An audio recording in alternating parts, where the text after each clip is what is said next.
أبا عبد الله يا أبا عبد الله استعين اهدنا الصراط المستقيم صراط عليهم غير المغضوب عليهم ولا الضالين.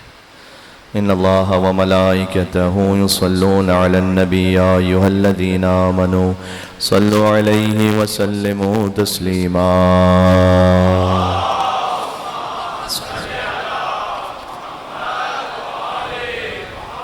أعوذ بالله من الشيطان الرجيم. بسم الله الرحمن الرحيم. وبه نستعين وهو خير ناصر ومعين والعاقبة للمتقين والجنة للموحدين والنار للعاصين. والصلاة والسلام على أشرف الأنبياء والمرسلين حبيب إله العالمين سيدنا ونبينا وشفيع ذنوبنا وطبيب نفوسنا ومولانا بالقاسم محمد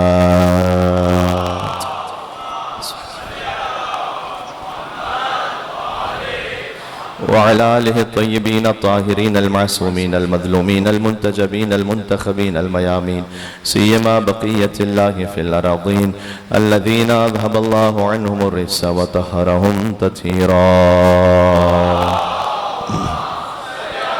محمد رحمة الله على محبيهم واللعنة الدائمة على أعدائهم أجمعين. آج چونکہ مولا حسن علیہ السلام کی اولاد طاہرہ کا ذکر ہے مصائب میں، لہذا امام حسن علیہ السلام سے توسل اختیار کرتے ہیں. بسم اللہ الرحمن الرحیم. یا ابا محمد یا حسن بن علی ایہا المجتبی ابن رسول اللہ یا حجت اللہ علی خلقہ یا سیدنا مولانا انا توجہنا واستشفعنا وتوسلنا بک الی اللہ وقدمناک بین یدی عجاتنا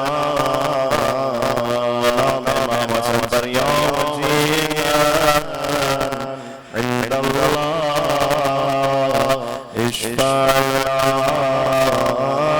عند الله يا وجيه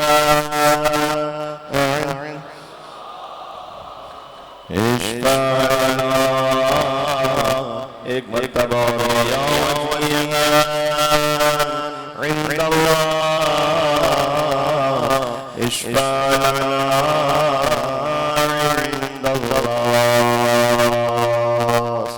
محمد وآل محمد اللهم صل على محمد. اما بعد فقد قال الله الحكيم. بسم الله الرحمن الرحيم. قل ما أسألكم عليه من أجر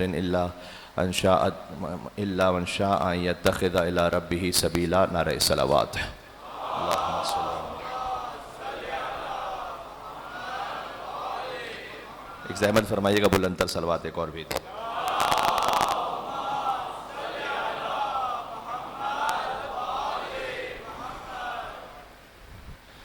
امام معصوم کا فرمان ذیشان ہے کہ جب خدا کسی کے ساتھ خیر کا ارادہ کرتا ہے تو اس کے قلب میں محبت حسین کو ودیعت فرماتا ہے. اللہ تعالیٰ نے جو ہمارا جسم خلق کیا ہے اس میں قلب کی خاص حیثیت ہے، اور یہ اللہ عز و جل یا تو حدیث قدسی ہے یا امام معصوم کا فرمان ہے کہ قلب المؤمن حرم اللہ. مومن کا جو قلب ہے وہ عام حیثیت نہیں رکھتا، مومن کا قلب اللہ کا حرم ہے. امام معصوم کا حرم ہوتا ہے نا، یہاں جہاں امام معصوم ہے، اس طرح سے مومن کا قلب وہ اللہ کا حرم ہے. تو اللہ سبحانہ وتعالیٰ نے پورے جسم میں جس مقام کو اپنے لیے منتخب فرمایا ہے وہ قلب ہے، اور اللہ جس کے ساتھ خیر کا ارادہ کرتا ہے اس قلب میں حسین کی محبت کو رکھتا ہے. اور آگے فرمائے وحب زیارت، فقط حسین علیہ السلام کی محبت کو نہیں بلکہ ان کی زیارت کی محبت کو بھی دل میں ڈال دیتا ہے. تو اگر یہ بڑی بلیغ تعبیر ہے, بہت سے مومنین ہوتے ہیں جو کہتے ہیں کہ مولانا صاحب ہم کوشش تو کر رہے ہیں لیکن اسباب اتنے نہیں ہیں کہ ہم زیارت پر جا سکیں. تو اگر کوئی زیارت پر نہ بھی جا سکے لیکن اس کے دل میں محبت ہے زیارت کی, تو خود بخود اللہ سبحانہ و تعالیٰ نے اس کے ساتھ خیر کا ارادہ کیا ہوا ہے. یہاں یہ نہیں فرمایا کہ اللہ اس کو زیارت پر یقیناً پہنچا بھی دے گا, ہو سکتا ہے جا سکے ہو سکتا ہے نہ جا سکے, لیکن اگر کم از کم زیارت کی محبت ہے تو اللہ سبحانہ و تعالیٰ نے اس کے ساتھ خیر کا ارادہ کیا ہے. یہ خود اپنے آپ میں ایک چیک کرنے کا معیار و پیمانہ ہے کہ اللہ سبحانہ و تعالیٰ نے اگر امام حسین کی محبت رکھی, جو یقین رکھی آپ محبت امام حسین میں تشریف فرمائے, اور ان کی زیارت کی محبت رکھی, اللہ عز و جل نے خیر کا ارادہ کیا. ایک مل کے صلوات بھیجے گا نام امام حسین علیہ الصلوۃ والسلام پر. اللہم صلی اللہ علیہ وسلم.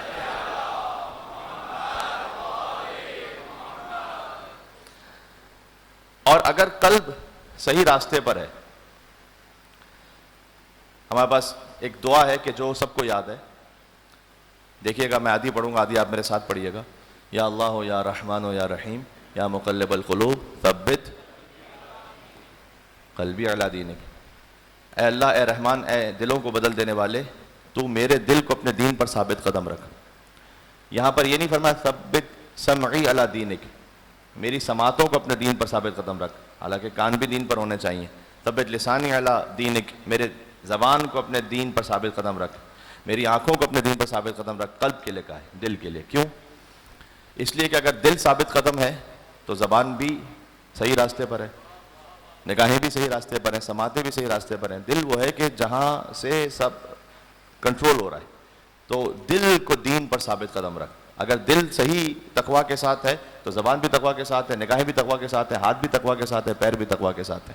اس خاطر ہے کہ جو آپ مجلس امام حسین السلام میں تشریف فرمائے تو میں ایک آیت پڑھ رہا ہوں, سورہ حج کی آیت, وَمَن يُعَظِّمْ شَعَائِرَ اللَّهِ فَإِنَّهَا مِن تَقْوَى الْقُلُوبِ.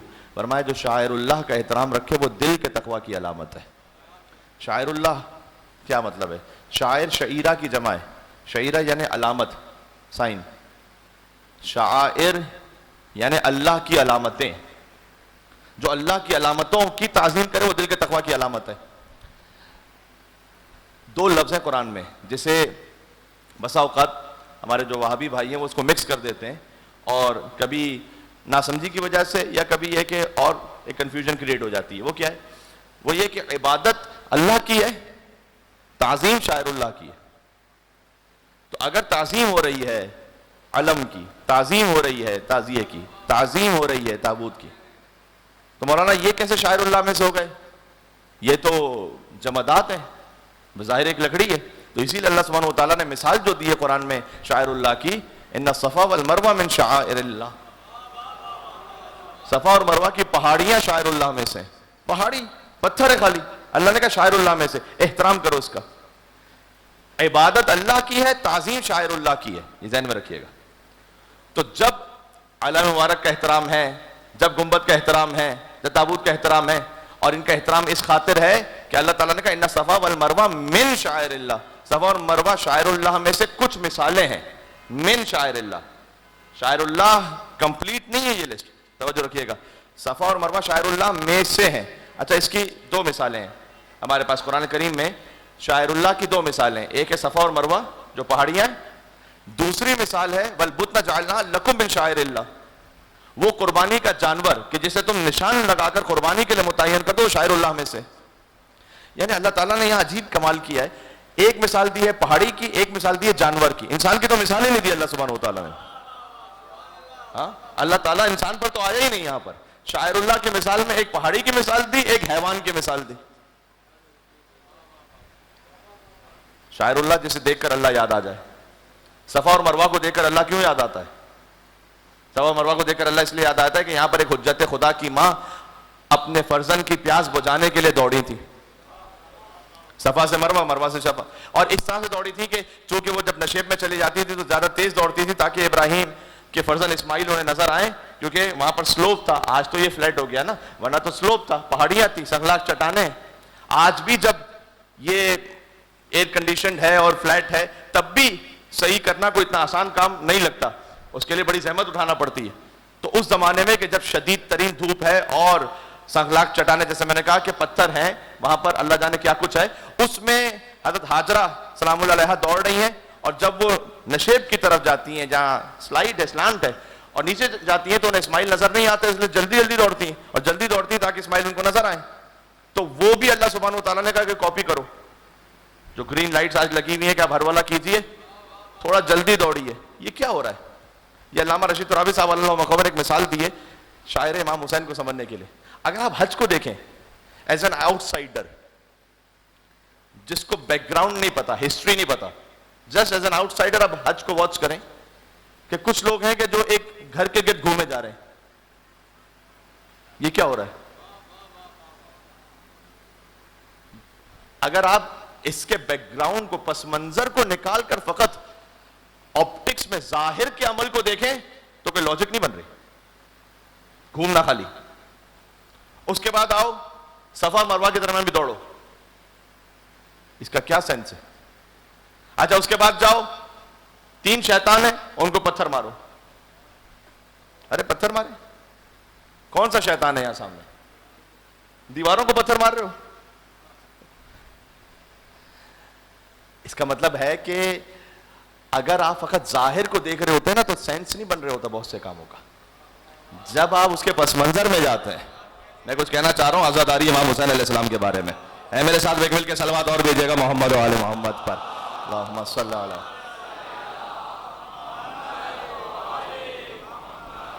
تو وہاں پر لگ رہا ہے کہ یہ صفا مروہ کے درمیان دوڑ رہے ہیں، سمجھ میں نہیں آ رہا کیوں.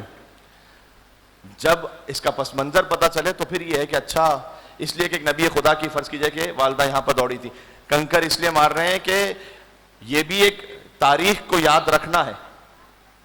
صحیح ہے، تاریخ کو یاد رکھنا ہے. کیونکہ جب ابراہیم علیہ السلام اسماعیل کو لے کے جا رہے ہیں تو پہلے شیطان آیا ہے حضرت حاجرہ کے پاس بہکانے کے لیے کہ وہ دیکھو. پہلے تو ابراہیم علیہ السلام کے پاس آیا کہ تم نے خواب دیکھا ہے، خواب میں کیا بیٹے کو ذبح کر رہے ہو، ذرا عقل سے بھی سوچو. اب جہاں کوئی عشق کے معاملات ہوتے ہیں نا پھر وہاں پر عقل، وہاں پر حکم خدا کے سامنے سرنڈر ہو جانا ہے. بظاہر کوئی سینس نہیں بنتی عقل کے حساب سے، وہ عقل کے جس میں خدا نہیں ہے کہ بیٹے کو میں ذبح کر دوں گا. اور اس فقیر کا کہا ہوا جملہ اب تک پہنچا ہوا ہے. تو جب ہم خواب میں بھی ابراہیم جیسے نہیں ہیں، ہمارے خواب آئے گا کہ ہم بیٹے کو ذبح کر رہے ہیں تو ہم نے تھوڑی کو ذبح کر دینا ہے. تو جو خواب میں ابراہیم جیسا نہ ہو وہ محمد جیسا کیسے ہو سکتا ہے؟ فقیر نے ایک جگہ جملہ کہا تھا کہ آپ کوئی خواب دیکھ لیں اور اگر بیٹے کی گردن پہ چھری رکھیں تو دیکھیں کہ دمبا آتا ہے یا پولیس آتی ہے. تو ان کے لیے تو دمبا آیا تھا، اس لیے کہ ان کو خاص اللہ سبحانہ و تعالیٰ کا حکم ہے. تو پتھر مارے انہوں نے، شیطان کو پتھر مارے کہ نکل جاؤ. پھر اس کے بعد اسماعیل کو بہکایا کہ تمہارے باپ کو کیا ہو گیا ہے، اچھے والے جوان ہو، چھری پھیر دیں گے تمہارے گردن پہ. انہوں نے بھی پتھر مارے. پھر حاجرہ سلام اللہ علیہ کے پاس آیا کہ وہ دونوں مان نہیں رہتے کہ بھئی آپ جا کے روکیں کہ تمہارے جو شوہر ہے نا وہ گئے ہوئے ہیں بیٹے کو ذبح کرنے. انہوں نے بھی پتھر مارے. یہ اس کی یاد ہے. ناؤ اٹ میک سینس کہ اچھا اس واقعے کی یاد ہے.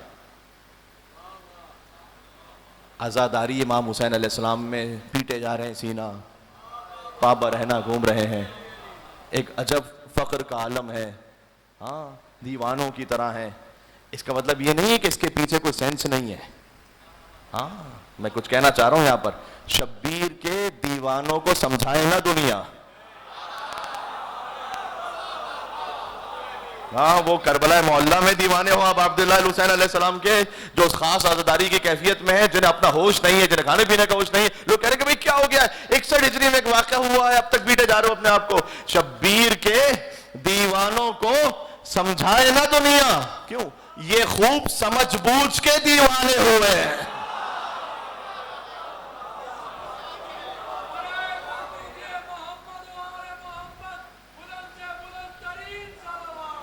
اللہ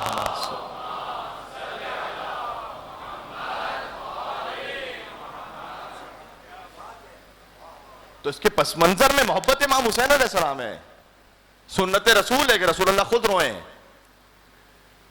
اچھا اب یہ کیونکہ جیسے جیسے عاشور قریب آ رہا ہے تو یہ سوشل میڈیا پہ میسیجز وغیرہ آتے رہتے ہیں، کبھی جوانوں کے ذہن میں سوال بھی آتا ہے. اس لیے میں کہہ رہا ہوں کہ میں اپنے موضوع کے حساب سے لا بلا کلام میں اس کا جواب بھی دے دوں کہ بھائی قرآن پڑھو امام حسین کے لیے، مجلس کرنے کا کیا فائدہ ہے؟ قرآن سے وہ قرآن کے لفظ سے اب سامنے بھی جو سن رہا ہے وہ سامنے کیا کہے. قرآن ہدیہ کرو امام حسین علیہ السلام کو. قرآن پڑھ کر اسے ہدیہ کیا جاتا ہے کہ جو مرنے کے بعد خود نہ پڑھ سکتا ہو. کہہ دیا میں نے جملہ, آپ کے سر سے گزر گیا. ہائے ہائے, نو کے نیزہ پر جو حسین قرآن پڑھ رہا ہے. دوسرا یہ کہ صفا مروہ پہ قرآن پڑھیے, چھوڑ دیجئے یہ دوڑنا. حضرت حاجرہ کو بخشیے. کچھ میں کہنا چاہ رہا ہوں, ابراہیم علیہ السلام کو قرآن بخشیے, اسماعیل علیہ السلام کو قرآن بخشیے, یہ دوڑ کیا رہے صفا مروہ پر. کاش میری بات پہنچ سکے. اس لیے کہ اگر 2 جنریشن تک یہ کام ہوتا رہا نا, 3 جنریشن 4 جنریشن کے بعد قرآن پڑھ کے ہدیہ کرو, تو پتہ بھی نہیں ہوگا اگلی نسل کو کہ یہاں پر کون سی والدہ دوڑی تھی, کس کی خاطر دوڑی تھی. یہ عمل دیکھ کر آج تک وہ یاد زندہ ہے. بات واضح ہے. ابا عبداللہ حسین علیہ السلام کے مجلس میں آنا, یہ آنسو بہانا, یہ ہمارا سینہ پیٹنا, یہ نوحہ کرنا, یہ گریہ ازاری, اس نے نسلن بعد نسلن زندہ رکھا ہوا ہے عزا امام حسین علیہ السلام کو, اور اس کے ساتھ ملا کر آپ دیکھ لیجئے تو مقصد امام حسین علیہ السلام کا. تو رونے والے سے پوچھا جاتا ہے کہ کیوں رو رہے ہو, اس خاطر ہے رونا. تو ابا عبداللہ حسین علیہ السلام, اب یہ فقط میں نے کہا تھا عزاداری نہیں ہے, بلکہ امام حسین علیہ السلام سے ایک وفاداری بھی ہے. تو اس وفاداری میں ہم کوشش کرتے ہیں کہ اپنے آپ کو شریک کریں, بچوں کو لے کر آئیں. حسین کی اس عزاداری میں اب میں ساتھ میں موضوع سے ریلیٹ کرتے ہوئے آگے بڑھا رہا ہوں کہ جب اللہ سبحانہ وتعالیٰ نے قرآن میں کہا نا کہ اللہ اعلم حیث یجعل رسالتہ, خدا خوب جانتا ہے کہ اپنی رسالت کو کس خاندان میں رکھنا ہے. یہ قرآن کی آیت ہے. رسالت کا مطلب یہاں پر اصطلاحی رسالت نہیں ہے, یعنی عہدہ, ڈیزگنیشن, کوئی بھی عہدہ ہو. یہ وہ آیت ہے کہ جو فریکوینٹلی ائمہ علیہ السلام کے زمانے میں اتار پڑ رہی ہے. جب ان سے کوئی سوال پوچھا جائے, جب وہ کرامت دکھائیں, جب کسی مشکل کو حل کریں, تو سامنے سے یہ آیت پڑھ کے کہتے تھے کہ اللہ اعلم حیث یجعل رسالتہ, خدا جانتا ہے کہ کس خاندان میں اس نے اپنے رسالت کو رکھنا ہے. وہاں بھی ابراہیم اور اسماعیل جب گئے ہیں قربانی کے لیے, تو اسماعیل علیہ السلام نہیں ذبح ہوئے, اللہ نے محفوظ رکھا. کس کے لیے, کس کے لیے؟ قرآن ذرا اٹھا کے دیکھیں, سورہ صافات, فلما بلغ معه السعي قال يا بني اني ارى في المنام اني اذبحك فانظر ماذا ترى قال يا ابت افعل ما تؤمر ستجدني ان شاء الله من الصابرين. ابراہیم کہتے ہیں کہ میں نے خواب میں دیکھا ہے کہ میں بیٹا آپ کو ذبح کر رہا ہوں, آپ کا کیا خیال ہے؟ کہا آپ بابا وہ کر دیجئے جس کا آپ کو اللہ نے حکم دیا ہے, آپ مجھے صبر کرنے والوں میں سے پائیں گے. فلما اسلما, جب دونوں سر تسلیم میں خم ہو گئے, وتلہ للجبین, اور ابراہیم علیہ السلام نے اسماعیل علیہ السلام کو پیشانی کے بل لٹا دیا. ونادیناہ ان یا ابراہیم, تو ہم نے ابراہیم کو صدا دی, قد صدقت رؤیا, آپ نے اپنا خواب سچ کر دکھایا. اس میں تو ایک بہت عظیم امتحان تھا آپ کے لیے. وفدیناہ بذبح عظیم, یہ سورہ صافات ہے کہ ہم نے فدیہ قرار دیا اسماعیل کو ایک ذبح عظیم کے لیے. اگر آپ امام حسین علیہ السلام کی اس قربانی کو یہاں اس آیت میں نہ رکھے تو ذبح عظیم کا مطلب سمجھ میں نہیں آتا. ذبح عظیم کون ہے؟ فدیہ کا مطلب کیا ہے؟ فدیہ کا مطلب ہے کہ بچا لینا کسی کو کسی کی خاطر. امام حسین علیہ السلام ہیں نسل اسماعیل میں سے. اگر اسماعیل اس وقت ذبح ہو جائیں تو ظاہری سبب کے تحت امام حسین علیہ السلام دنیا میں تشریف نہ لا سکیں. تو اسماعیل کا زندہ رہنا ضروری ہے تاکہ ان کی نسل سے محمد مصطفیٰ آئیں, ان کی دختر بی بی فاطمہ الزہرا ہوں, اور ان کے 2 فرزند حسن اور حسین ہوں. تو فدیہ قرار دیا اسماعیل کو ایک ذبح عظیم کے لیے. اب آپ تفاسیر میں اٹھا کر دیکھیں, جو امام حسین علیہ السلام کو مائنس کر کے اس کی تفسیر کریں گے وہ کیا کریں گے؟ اسماعیل علیہ السلام فدیہ ہوئے کس کے لیے؟ ذبح عظیم کا کیا مطلب ہے؟ کہ اسماعیل فدیہ ہوئے اس دمبے کے لیے جو جنت سے آیا تھا, اور چونکہ بہت موٹا تازہ تھا اور بڑا ہیوی تھا, تو اس لیے ذبح عظیم کہا گیا اس دمبے کو.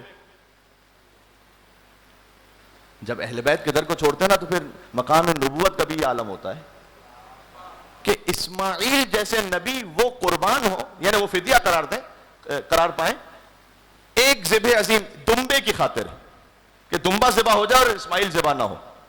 فدیہ ہوتا ہے کسی بزرگ شخصیت کے لیے, کسی بڑے کے لیے, چھوٹے کے لیے فدیہ نہیں ہوتا. ہاں سمجھ رہے ہیں, اب میں بات پہنچ رہی ہے انشاءاللہ سے. تو اسماعیل فدیہ قرار پائیں ذبح عظیم کے لیے. ذبح عظیم کا کہ دمبا ہے. اس لیے میں کہتا ہوں یہ جو مقام نبوت ہے نا، یہ جو آپ کے پاس ماشاءاللہ مقام نبوت کا جو احترام ہے، اس کی وجہ کیا ہے؟ اس کی وجہ غدیر ہے. بات سنیے گا اور سمجھیے گا، اس کو محسوس کیجئے گا. یعنی میں کہنا چاہ رہا ہوں کہ جس کے کلمے میں علی ولی اللہ ہوتا ہے، اس کا محمد رسول اللہ محفوظ ہو جاتا ہے. اس کا محمد رسول اللہ محفوظ ہے. السلام علیکم یا اہل بیت النبوہ میں معاملہ یہ ہے. اس لیے کسی بھی مسلمان کو یہ حق نہیں ہے کہ وہ اپنی مرضی سے نائب رسول طے کر لے، کیونکہ یہاں پر معاملہ الہی عہدے کا ہے. یہاں معاملہ ہمارے اور آپ کے معاملات کا نہیں ہے. وہ اگر اپنی جانب سے متعین کرے تو پتہ مشکل کیا ہے؟ کسی نے امام سے پوچھا، بظاہر امام حسن عسکری علیہ الصلوۃ والسلام سے یہ مکالمہ ہے، ایک مل کے صلوات بھیجے گا. اللہم صلی علی محمد. میرے خیال میں آپ جس تعداد میں تشریف فرما اس سے بہتر صلوات ہو سکتی ہے محمد و آل محمد علیہ السلام.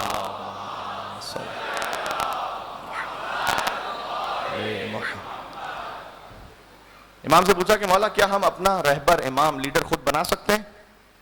امام نے کہا اگر تم بناؤ گے تو کیا دیکھو گے اس میں؟ بتاؤ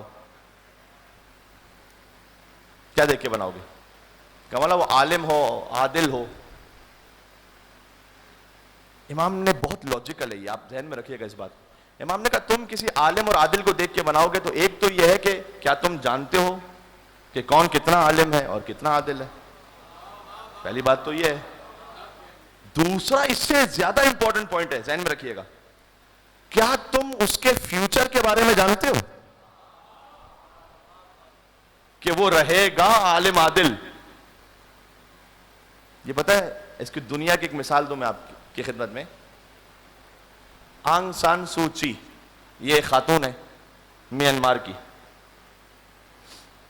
میانمار کی لیڈر جنہیں نوبل پرائز ملا 1991 میں، نوبل پرائز ملا، نوبل پیس پرائز. وہ بھی اچھا یہ پیس پرائز انہیں مل گیا.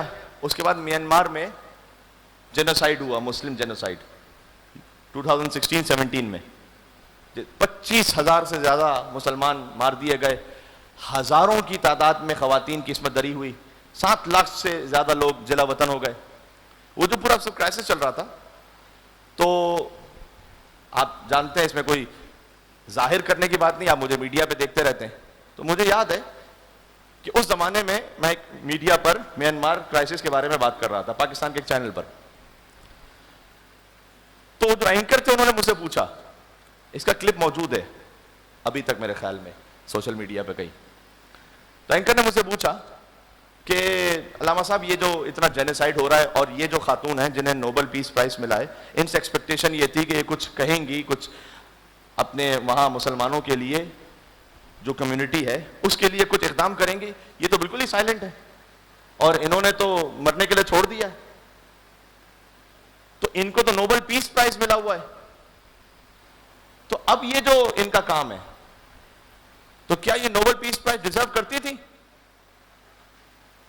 اس وقت میں نے ایک جملہ کہا تھا، وہاں تو فقط اشارے میں ایک جملہ کہہ کے گزر گیا تھا، آپ اس اشارے کو سمجھیں گے. تو میں نے اسے کہا تھا کہ بھائی یہی فرق ہوتا ہے انسان کے بنائے ہوئے اور اللہ کے بنائے ہوئے میں.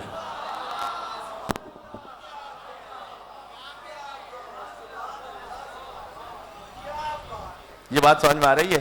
یہ فرق ہوتا ہے. ایک صلوات میں یہاں پر توقع رکھتا ہوں آپ سے کہ آپ بھیجیں گے. اللہم صلی علی.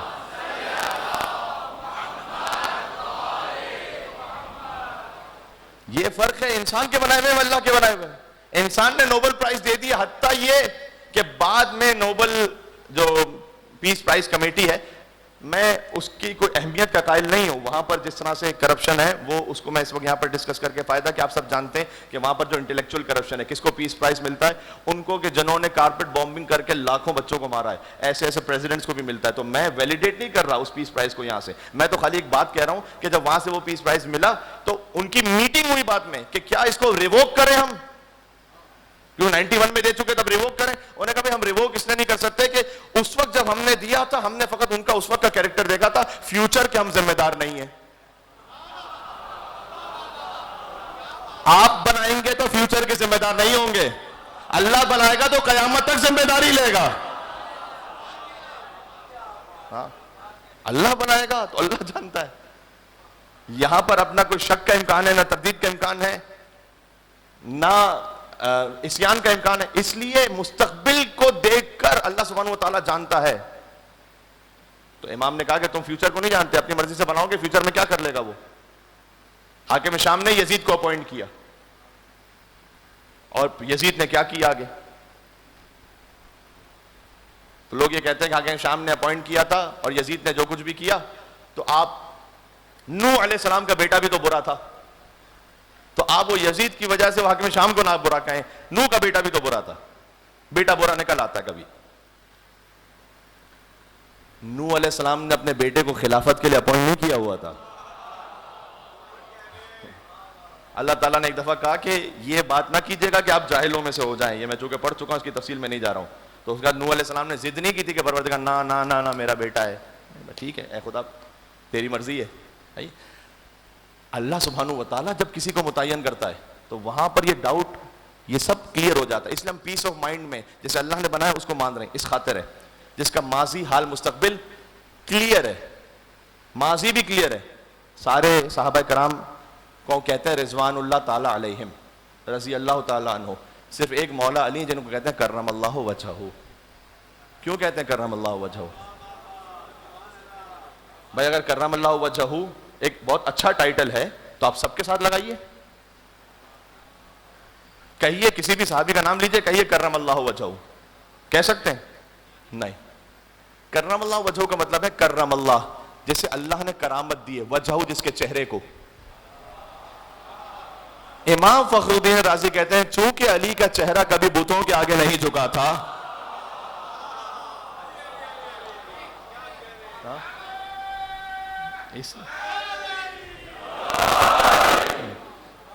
چونکہ علی کا چہرہ کبھی بتوں کے آگے نہیں جھکا تھا, اس لیے صرف علی کو کہا جا سکتا ہے کرم اللہ وجہہ. تو ان کا ماضی بھی کلیئر ہے. میں تو ایک عام ہیومن سطح پہ بات کر رہا ہوں, میں تو ابھی اس اناؤنسمنٹ پہ تو بات ہی نہیں کر رہا. میں تو کہہ رہا ہوں کہ غدیر کا اناؤنسمنٹ نہ بھی ہو تب بھی آپ نے کس کو ماننا چاہیے, لاجیکلی کس کو ماننا چاہیے؟ جس کا ماضی کلیئر ہو, جس کا مستقبل, جس کا فیوچر. اب میں آج امام حسن علیہ السلام کی اولاد کے تسلسل میں بات کرنا چاہتا ہوں, تو اس لیے میں آ رہا ہوں اس طرف. امیر المومنین کو اللہ سبحانہ و تعالیٰ نے دو وہ فرزند عطا کیے جو امام بنے, حسن اور حسین. ایک حدیث اور بھی ہے کہ حسن اور حسین کے بعد امامت دو بھائیوں میں جائز نہیں ہے, صحیح نہیں ہے. یہ کیوں فرمایا تھا امام نے جانتے ہیں؟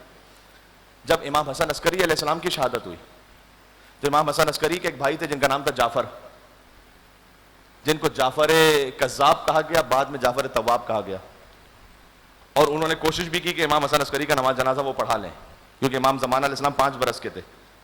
تو ان کے ذہن میں خیال آیا کہ میں حسن عسکری کے بعد بھائی ہوں تو میں امام بن جاؤں. اس وقت امام زمانہ علیہ السلام نے فرمایا تھا کہ چچا, امام کے چچا ہوتے ہیں, اتق اللہ, اللہ کا تقوی اختیار کریں. یہ امامت آپ کے لیے جائز نہیں ہے, اس لیے کہ رسول اللہ نے یہ فرمایا ہوا ہے کہ امامت کا پورا سلسلہ دو بھائیوں میں سوائے حسن اور حسین کے اور کسی کے لیے جائز نہیں ہے. کیا بات ہے, دیکھیں کتنا لمبا سوچا ہوا تھا.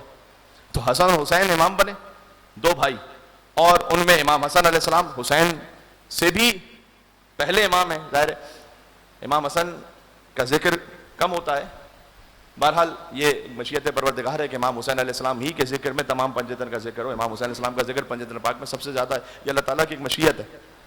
خود وہ جو آیہ نور ہے نا, اللہ نور السماوات والارض مثل نورہ کمشکاۃ فیہا مصباح المصباح فی زجاجۃ الزجاجۃ کأنہا کوکب درری یوقد من شجرۃ مبارکۃ زیتونۃ لا شرقیۃ ولا غربیہ یکاد زیتها یضیء ولو لم تمسسہ نار نور علی نور یہدی اللہ لنورہ من یشاء ویضرب اللہ الامثال للناس واللہ بکل شیء علیم.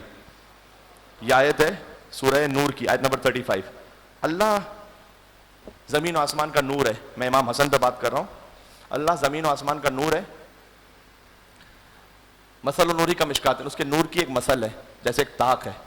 مشکات یعنی طاق. طاق کا مطلب پتہ کیا ہوتا ہے؟ دیوار کے اندر ایک جگہ جہاں پر چراغ رکھتے ہیں اس کو کہتے ہیں طاق. فیہا مصباح, اس طاق کے اندر ایک چراغ ہے. المصباح فی زجاجۃ, اور وہ چراغ ایک فانوس میں ہے. الزجاجۃ کأنہا کوکب درری. یہ آپ کو لگے گا قرآن کی آیت ہے, کتنی سمبولک آیت ہے یہ, کیا ہے یہ؟ اللہ کے نور کی مثل ہے، اللہ کے نور کی مثل یہ ہے کہ ایک طاق ہے، اس کے اندر ایک چراغ ہے، چراغ فانوس میں ہے، فانوس کی روشنی کوكب دری کی طرح ہے. فرمایا المشکات یا فاطمہ، امام نے فرمایا. تفصیل میں جانے کا وقت نہیں، میں 1 منٹ میں اس پہ بات کر کے آگے بڑھ رہا ہوں. مشکات، امام نے فرمایا جو طاق ہے نا، طاق یعنی جہاں پر میں نے کہا دیوار کے اندر ایک جگہ جہاں پر آپ کوئی لائٹ رکھتے ہیں، اس طاق کا مطلب فاطمہ الزہرا ہے. نور الہی جہاں پر ہے،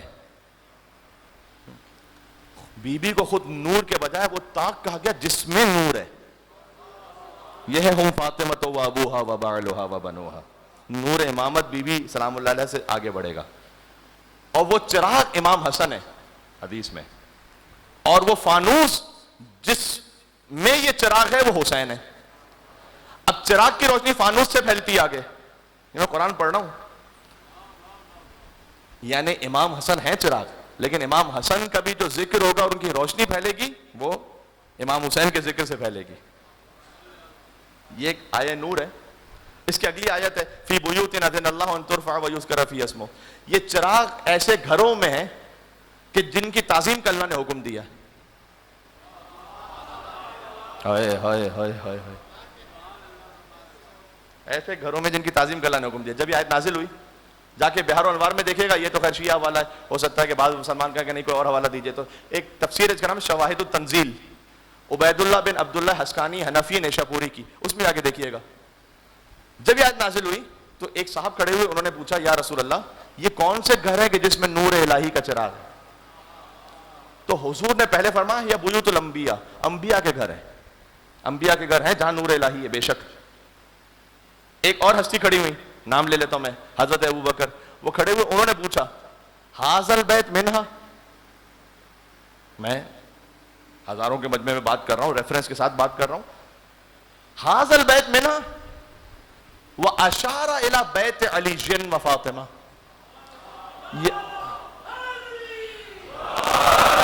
یا رسول اللہ جو آپ نے کہا یہ انبیاء کے گھر ہیں جہاں نور الہی ہے، کیا یہ گھر بھی انہی میں سے ہے؟ اور اشارہ کیا مولا علی کے گھر کی طرف.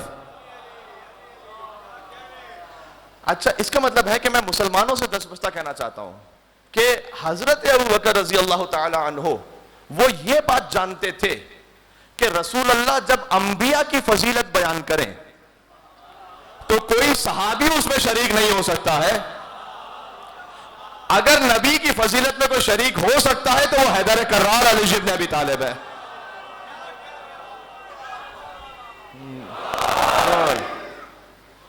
اس لیے انہوں نے کسی اور صحابی کے لیے نہیں پوچھا یہ کہ کیا وہ گھر بھی ان کا ہے، یہ گھر بھی اس میں نہیں. یہ ایک گھر پوچھا آپ نے جو انبیاء کی فضیلت ہے، کیا یہ گھر بھی انہی میں سے؟ حضور مکرم نے یہ نہیں کہا کہ یہ ان میں سے، کہا نام من افاضلھا. یہ گھر ان میں سے کی بات نہیں ہے، یہ کہ سب سے افضل گھر ہی یہی ہے.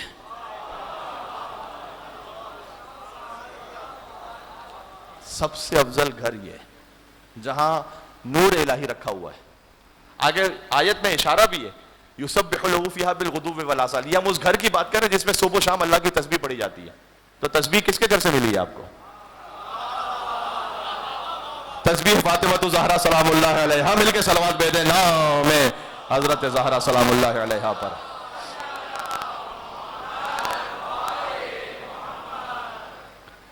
یہ نور الہی آگے بڑھا.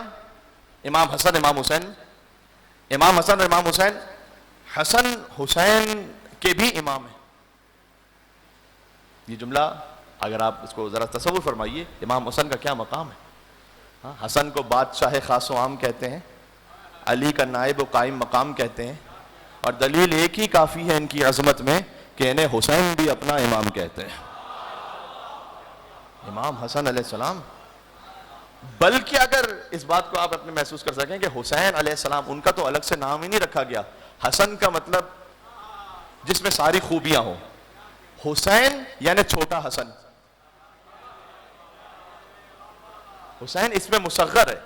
عربک لینگویج میں آپ دیکھیں حسین کا مطلب جس کو ایک کوئی ہستی ہو، کوئی مقام ہو، اس کو کمپریس کر کے، خلاصہ کر کے کسی میں کہنا ہو، اس کے لیے فعیل کا بدن یوز ہوتا ہے.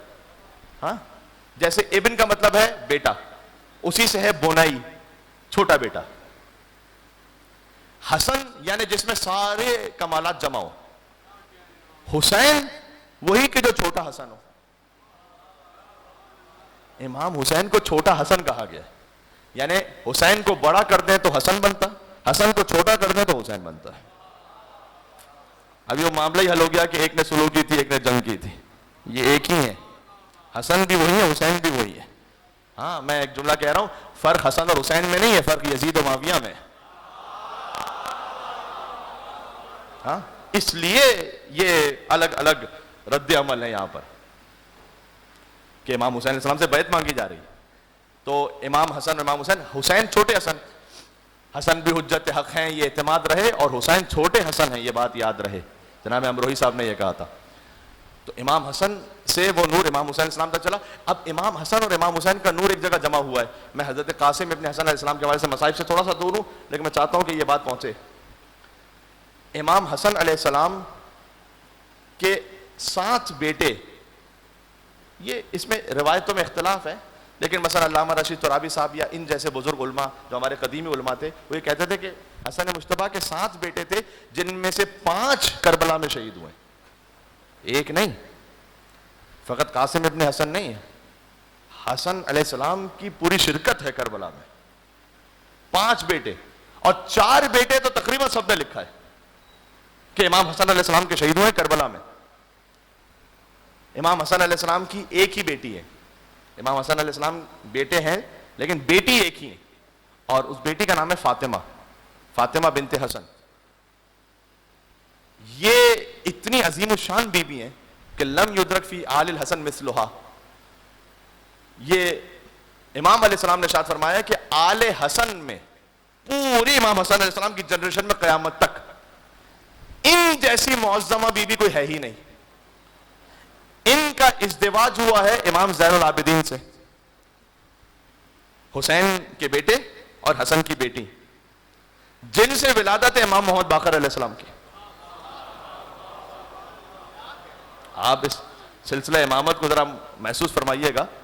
ایک سوال یہ کیا جاتا ہے کہ بھئی شیعہ حضرات چلیں ٹھیک ہے، آپ امام مان رہے ہیں غدیر سے، اس کے بعد حسن حسین، پھر امامت کے کنٹینیوشن کو آپ نے فقط حسین کی اولاد میں رکھا، حسن کی اولاد میں کیوں نہیں؟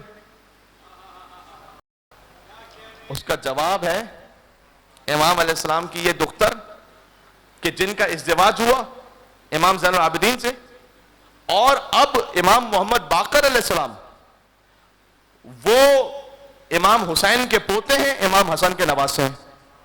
لہذا امام محمد باقر سے جو نسل آگے بڑھی ہے وہ حسنی بھی ہے، وہ حسینی بھی ہے. یہ بات سمجھ میں آ رہی ہے آپ کو؟ ہاں. لم یدرک فی آل الحسن مثلھا، یہ وہ فاطمہ بنت حسن ہے کہ ان جیسی آل حسن میں کوئی معظمہ ہے ہی نہیں. یعنی کیا؟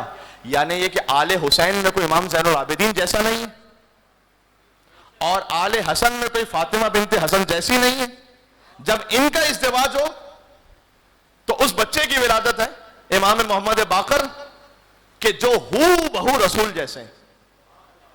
امام محمد باقر علیہ السلام، ان کا پورا جسم، رسول اللہ نے فرمایا تھا شمائلہ شمائل، جابر ابن عبداللہ انصاری سے کہا تھا کہ سلام کہنا میرا، تم میرے 5ویں فرزند سے ملو گے، اس کا سلام کہنا میرا. امام محمد باقر علیہ السلام کو جابر ابن عبداللہ انصاری نے رسول اللہ کا سلام پہنچایا تھا.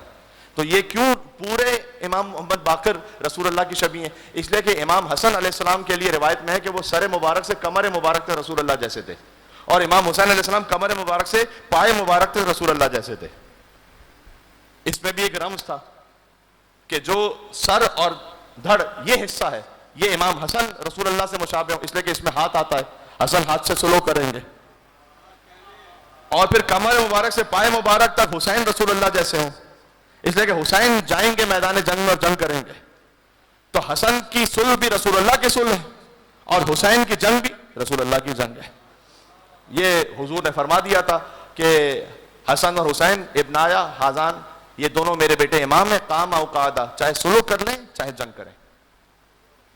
بلکہ میں مسلمانوں سے کہتا ہوں ذرا سے غور فرمائیے گا، آپ تمام سے جہاں تک آواز جا رہی ہے، کہ بڑے بڑے بزرگ علماء نے یہ لکھا ہوا ہے کہ رسول اللہ کو بظاہر تو شہادت نہیں ملی، بظاہر رسول اللہ شہید نہیں ہوئے.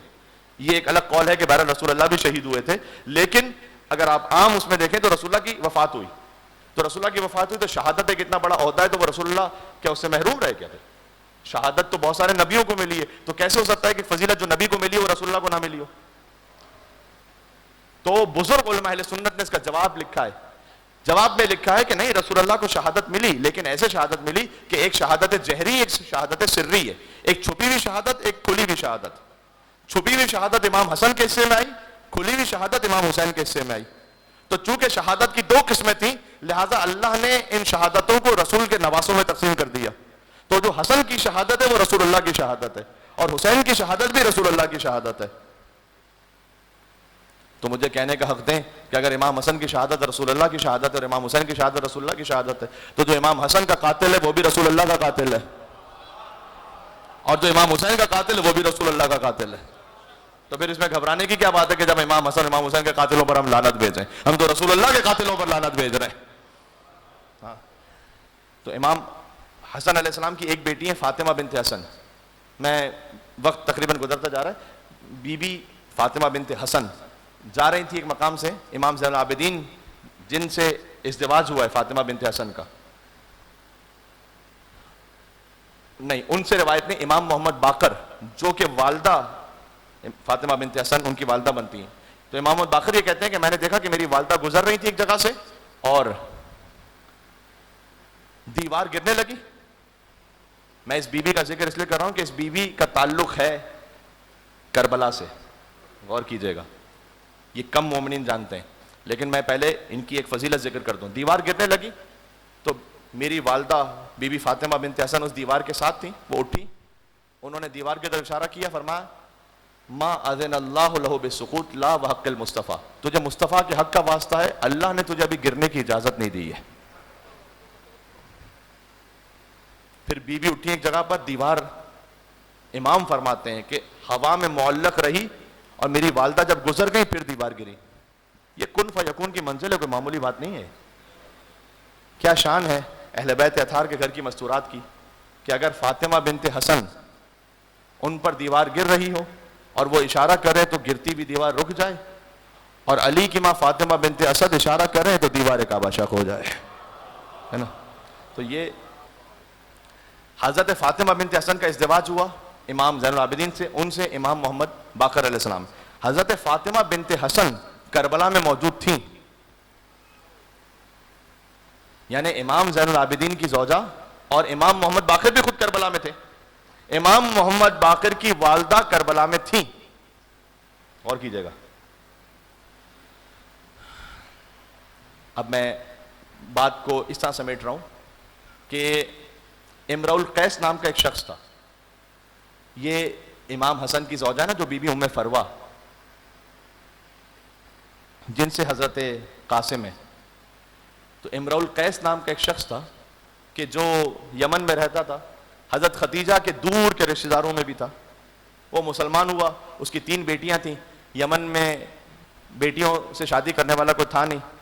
امرؤ القیس کی بیوی کی بھی وفات ہو گئی، تو اب یہ اپنی بیٹیوں کی شادی کروانے کے لیے لے کر آیا اپنی بیٹیوں کو مدینہ.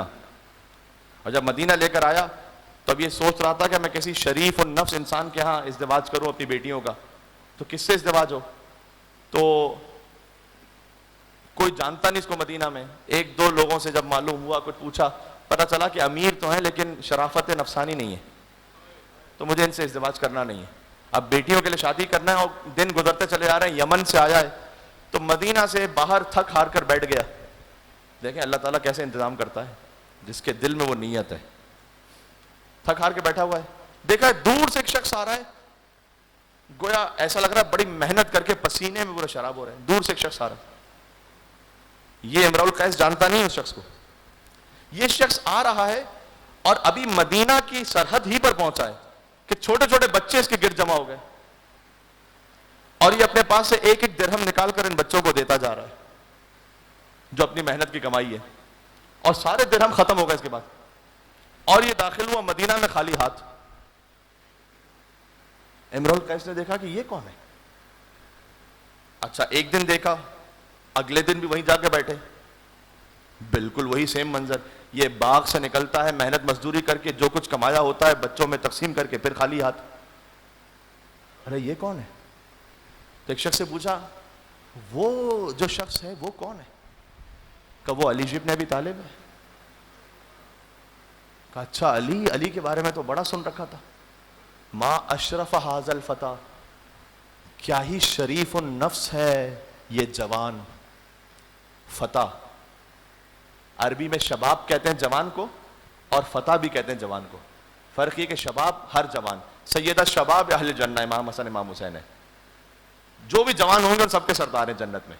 فتح کہتے ہیں جو ابراہیم علیہ السلام کے لیے قرآن میں سورہ انبیاء میں لفظ ہے فتح. یہ بتوں کو توڑنے والا کون ہے؟ کہ وہ ایک جوان ہے فتح. جوان فتح کے لیے جوان اس جوان کو کہتے ہیں کہ جو بت شکن ہو، ہاں، جس میں شہامت ہو، جس میں قہرمانی ہو. اس لیے جب جبریل نازل ہوئے تھے تو یہ نہیں کہا لا شباب الا علی، لا سیف الا ذوالفقار، کہ لا فتح الا علی، لا سیف الا ذوالفقار. اس نے کہا کتنا ما اشرف حاذ الفتح، کتنا کریم اور شریف ہے یہ جوان. اچھا جوان کیا اس وقت ضروری نہیں کہ امیر المومنین باقاعدہ اس جوانی ہی کے عالم میں ہو، یعنی ظاہر ہے کہ تھوڑا سا وقت گزر چکا ہے اور جس کو آپ ادھیڑ عمر کہہ سکتے ہیں بظاہر مولا علی. لیکن فتح جو ہے نا، فتح والا جوان، وہ علی آخر تک ہے، نہروان تک ہے، اس میں بھی جوانی ہے وہ. اب میں کیا کروں؟ مولا ابو الفضل عباس کربلا میں جوان ہے 32 سال، علی کی آخری جنگ ہے نہروان، کتنے سال ہیں؟ 63 سال کے. میر انیس کہتے ہیں دو ہی جوان ہیں اس دو جہان میں، دو ہی جوان ہیں. اس جملے کی میں قدر چاہتا ہوں آپ سے، دو ہی جوان ہیں اس دو جہان میں، عباس کربلا میں، علی نہروان میں.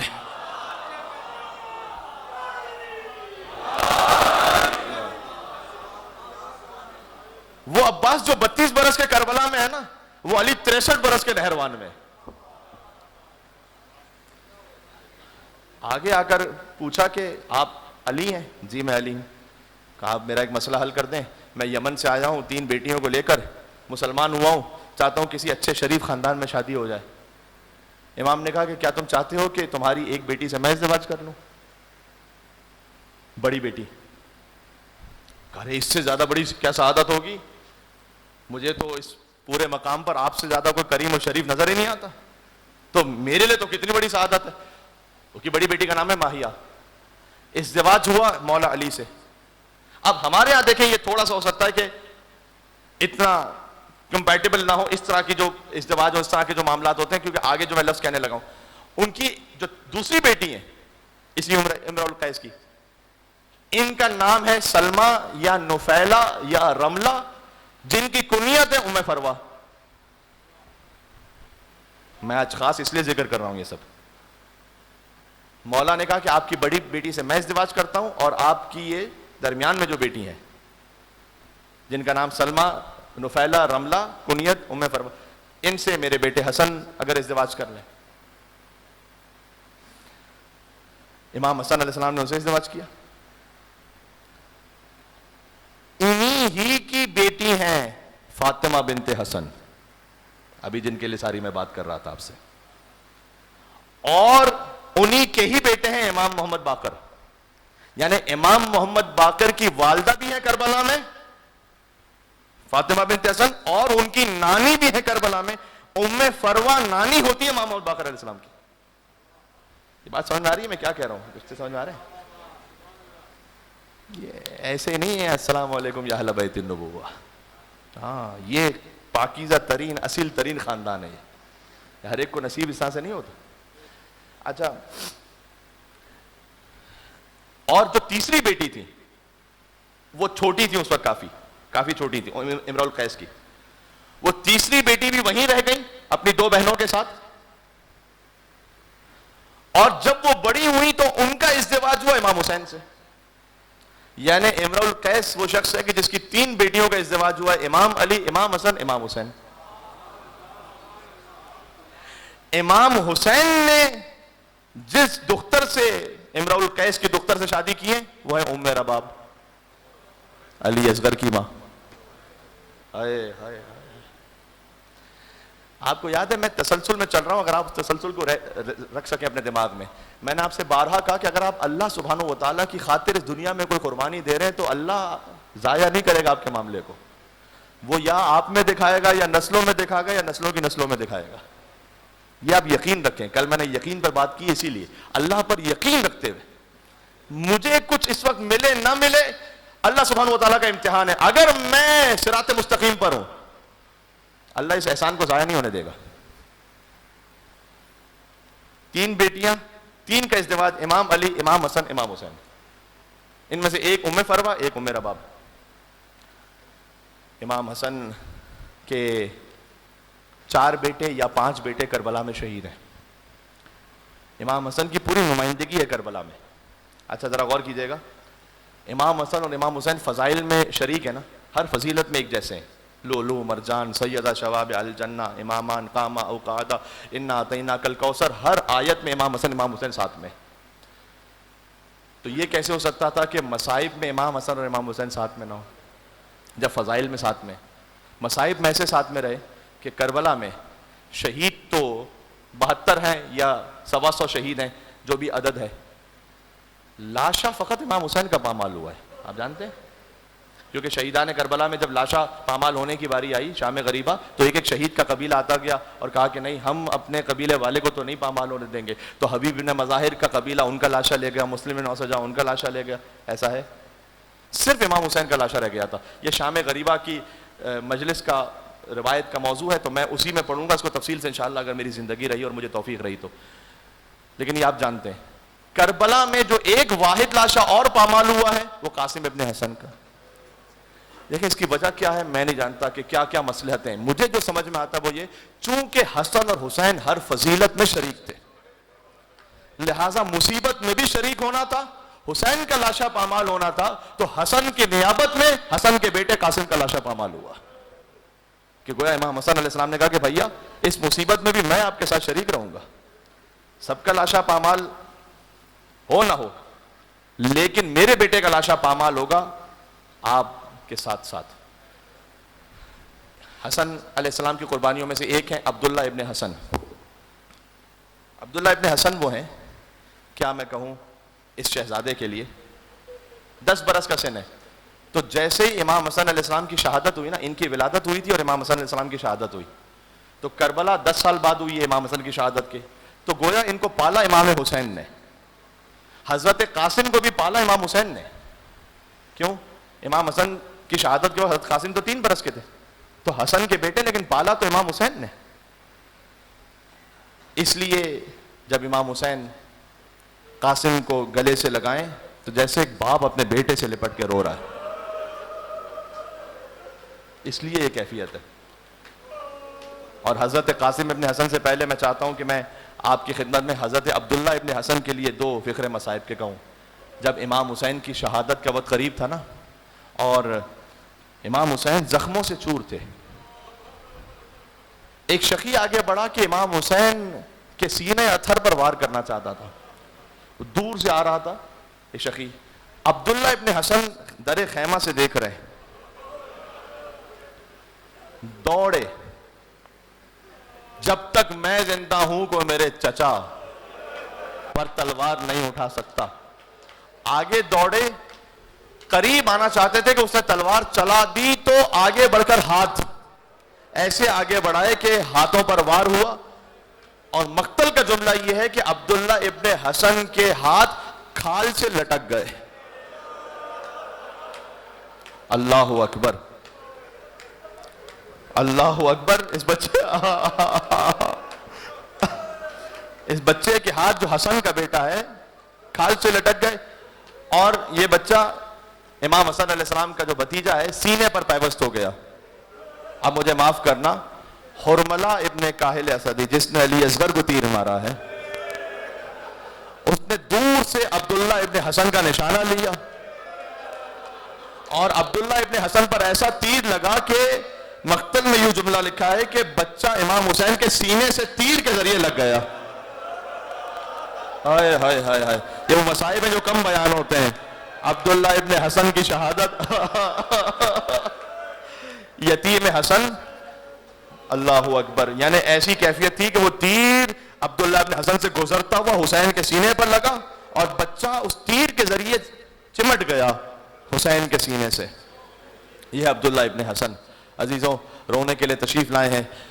کہاں کہاں تک اللہ جانے مومنین اور مومنات تشریف فرما ہے, اور مجھے معلوم ہے کہ آپ مصائب پر گریے کے لیے تشریف لاتے ہیں. اب تو وہ شبیں آہستہ آہستہ آ رہی ہیں کہ جس میں رونا ہی بنتا ہے بس. قاسم ابن حسن, آئے ہائے ہائے, شب عاشور کہتے ہیں کہ چچا امام حسین علیہ السلام نے چراغ بجھا دیے کہ جو جانا چاہتا ہے چلا جائے. چراغ روشن کیا, کوئی نہیں گیا تھا.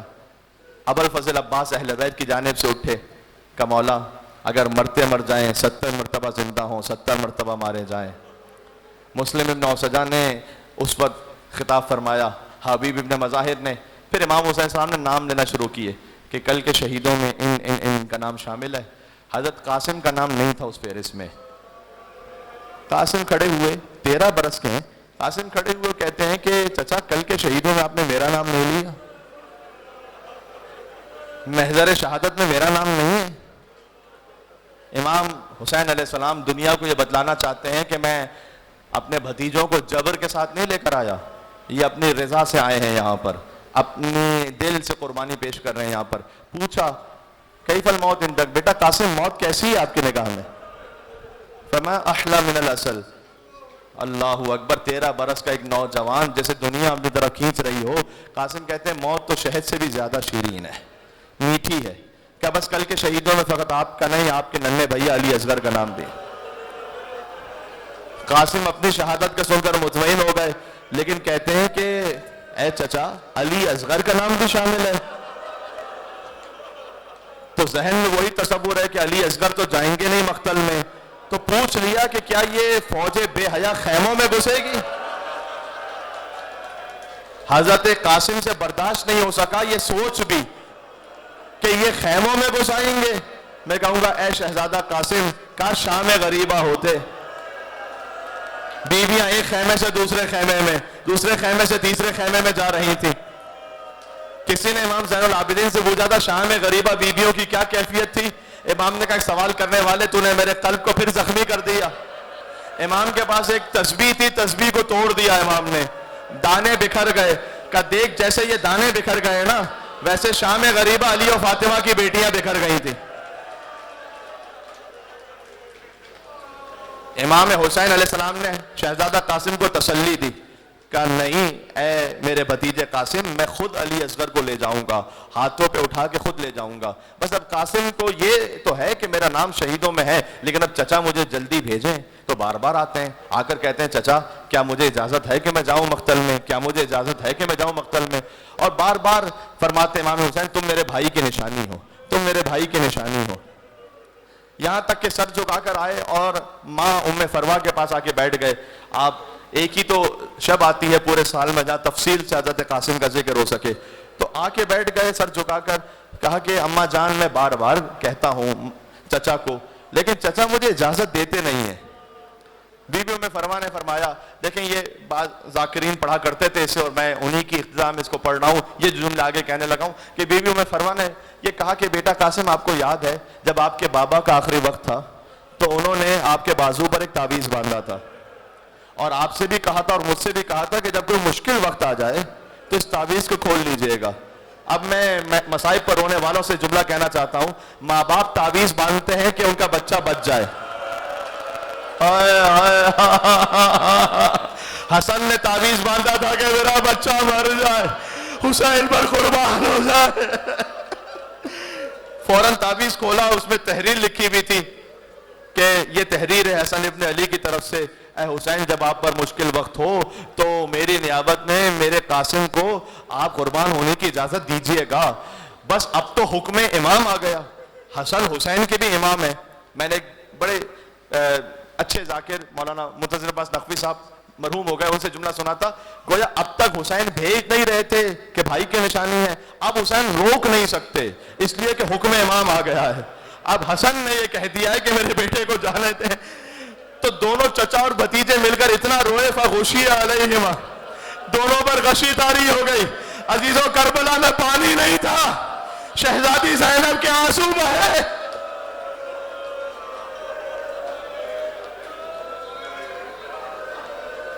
جب امام حسین اور حضرت قاسم نے آنکھیں کھولی، مقتل میں یہ لکھا ہوا ہے کہ غشی ایک بار نہیں ہوئی، دوبارہ مل کر اتنا روئے کہ پھر غشی طاری ہوئی. یعنی بار بار امام حسین اتنا چاہتے تھے حضرت قاسم کو کہ حسین کے لیے جیسے حسین کی جان جا رہی ہے. کم چچا مجھے جانے دیں. حضرت قاسم کے بدن پر کوئی زرہ نہیں آتی تھی، صحیح، فقط ایک کرتا پہنا ہوا تھا. اچھا جو کرتا پہنا ہوا تھا، امام حسین علیہ السلام نے اس کرتے کو چاک کیا یہاں سامنے سے. کہا چچا جان یہ آپ نے چاک کیوں کر دیا؟ کہا یہ یتیموں کی نشانی ہوتی ہے، تو اسے دیکھ کر شاید کوئی تجھ پر رحم کر جائے کہ تیرا باپ نہیں ہے، تو یتیم ہے، شاید کوئی رحم کر. حضرت قاسم علیہ السلام گھوڑے پر سوار ہوئے، مقتل میں پہنچے، رجس پڑی، بے پناہ جنگ کی. عمر سعد نے کہا کہ یہ 13 برس کا نظر آ رہا ہے، لیکن ایک ایک کر کے آؤ گے یہ پورے لشکر کو ختم کر دے گا، گھیر کے مارو. گھیر کر ایک شخص نے کہتا ہے کہ میں دور سے نشانہ لے رہا تھا، عمران نام کا شخص ہے، وہ اس کا اپنا شجرہ وغیرہ لکھا ہوا ہے، وہ قریب آیا آہستہ آہستہ کہ قاسم کی نظر نہ پڑے. اور دیکھے جو شہادت ہے اس سے پہلے کی منزل جانتے کیا ہے کہ اس نے اتنا شدید سر پر وار کیا حضرت قاسم کے کہ قاسم کا سر 2 پارا ہو گیا.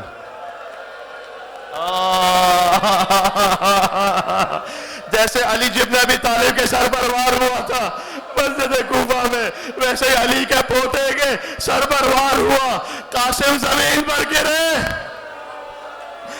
اب جن جملوں کو سننے کے لیے آئے ہو، وہ قاتل چاہتا تھا قاسم کا سر تن سے کاٹ دے. حسین آگے بڑھے، لشکر پر حملہ کیا، لشکر قاتل کو بچانے دوڑا، درمیان میں قاسم کا لاشا تھا. دائیں طرف کے گھوڑے بائیں طرف دوڑ گئے، بائیں طرف کے گھوڑے دائیں طرف دوڑ گئے، درمیان میں قاسم کا لاشا. آواز آتی تھی چچا ادرک نہیں چچا.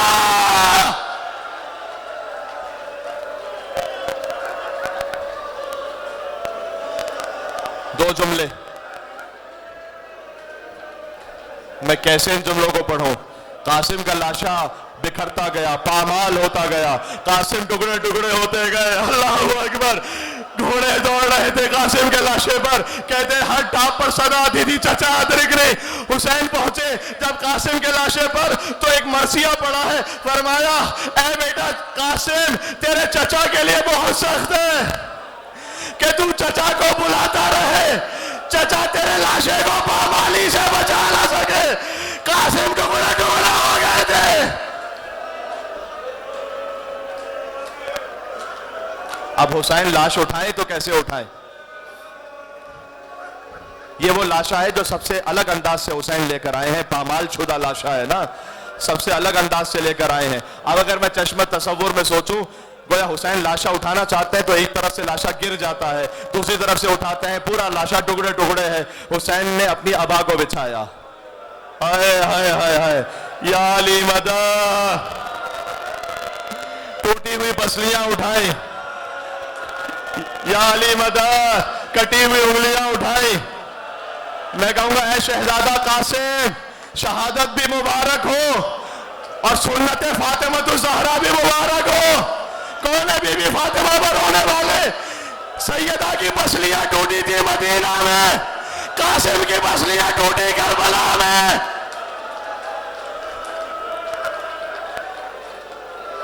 یا علی مدد کہہ کے شکستہ پسلیاں اٹھائیں اور حسین نے گٹھری کو باندھا.